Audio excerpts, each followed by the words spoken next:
In classrooms around the world, millions of children are going through the motions of reading. But if you watch their hands, the hesitation tells a different story. They aren't decoding the letters, they are guessing. This gap has only widened over the last decade.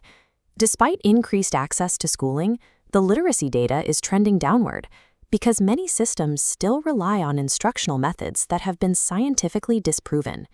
The issue isn't a lack of effort. It's that the core of our instruction is based on a misunderstanding of how the brain actually processes text.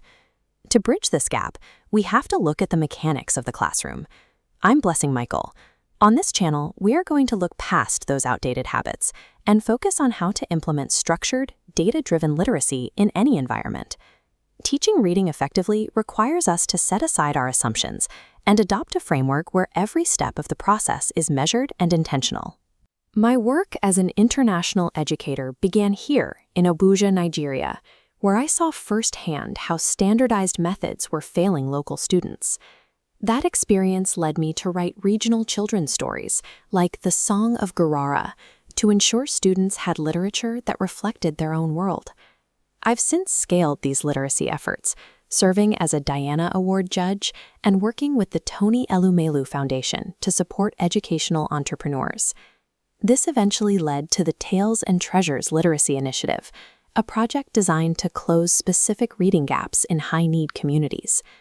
We start with Story Bridges, a classroom intervention focusing on the relationship between sounds and letters.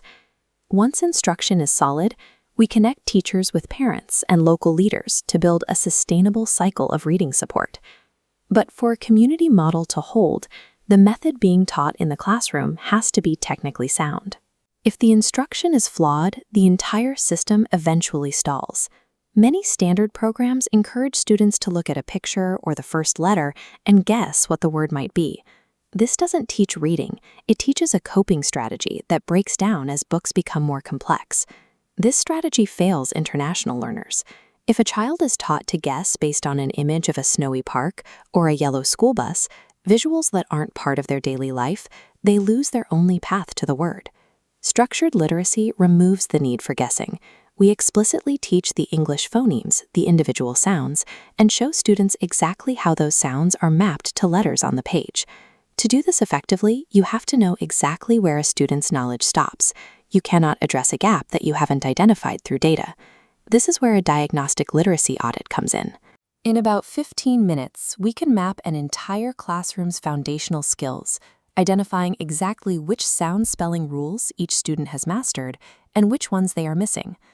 When we replace visual guessing with this kind of precise measurement, we stop relying on intuition and start following a clear map of what to teach next. Over the coming weeks, we're going to walk through this process step by step. We'll start with how to conduct a rapid reading audit in your own classroom. Next, we'll look at how to build a systematic phonic sequence that moves students from basic sounds to complex multi-syllable words. Finally, we'll discuss how school leaders can use global literature to build deep comprehension without sacrificing the rigor of decoding. Every video is designed to move past theory and provide specific strategies you can apply to your instruction immediately.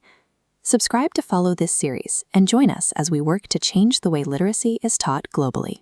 In our next episode, we'll dive into the specific differences between the science of reading and balanced literacy.